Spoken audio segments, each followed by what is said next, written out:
So the ninth lecture on LEAD and the next category is innovation in design.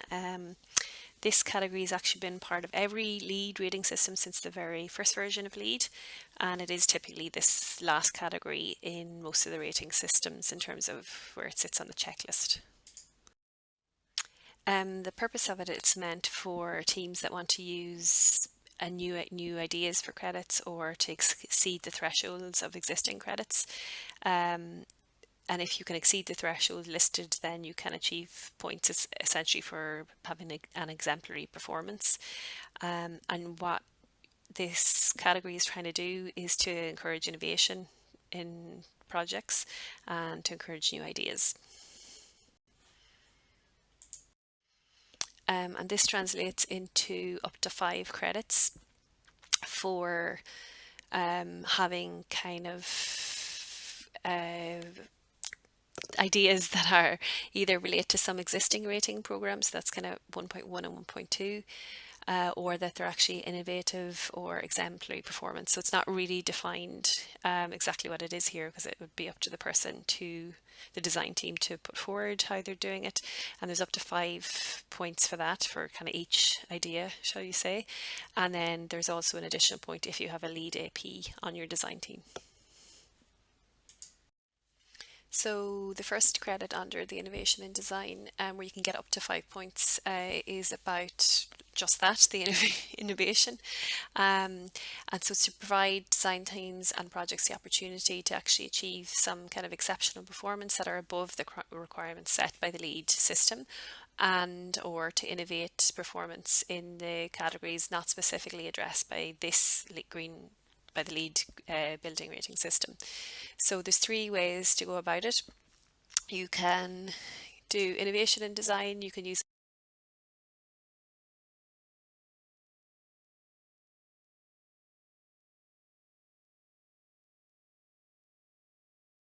the second option is to use a pilot credit. So their US Green Building Council would have a pilot credit library on their website, and they use that kind of to test new or to have revised credits on there. And if you use them, then they collect the feedback from them. Some examples of ones that have been done before would be for medical and process equipment efficiency, or for, let's say, a walkable project site. So that might have requirements that are to do with publicly accessible paths of certain widths and certain lengths, providing shortcuts or connections between street frontages and the rear of sites, etc. Another one is green training for contractors or trades or the workers on site, so that you might have, prior to the start of a project, at least 30% of the contractors, management personnel and on site having done some kind of green building training program with a certificate.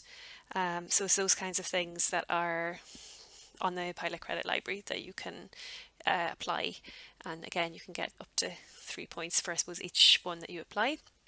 And the third option is to have exemplary performance. So you take an existing LEAD credit and you typically would double the amount of credit that you can achieve by that by going to the next incremental threshold.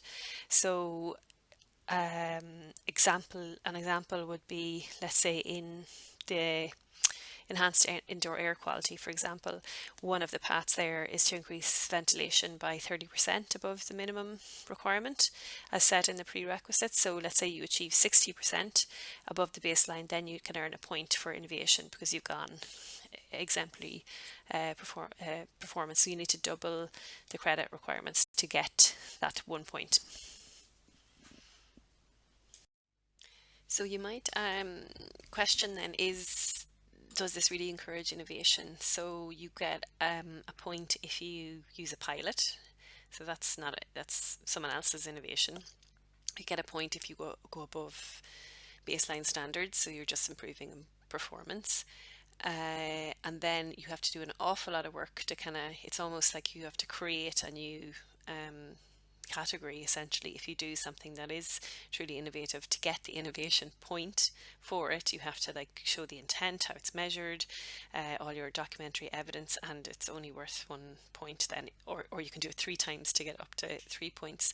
So that's why I would question, is it really encouraging innovation? Because there's, again, it's one of those balance things in terms of the amount of work that you would have to do to actually get the point. Wouldn't encourage you to be innovative. It would encourage you to actually invest that time and energy elsewhere to get more points somewhere else. The second credit in the innovation category is to have a lead AP, an accredited professional on the design team.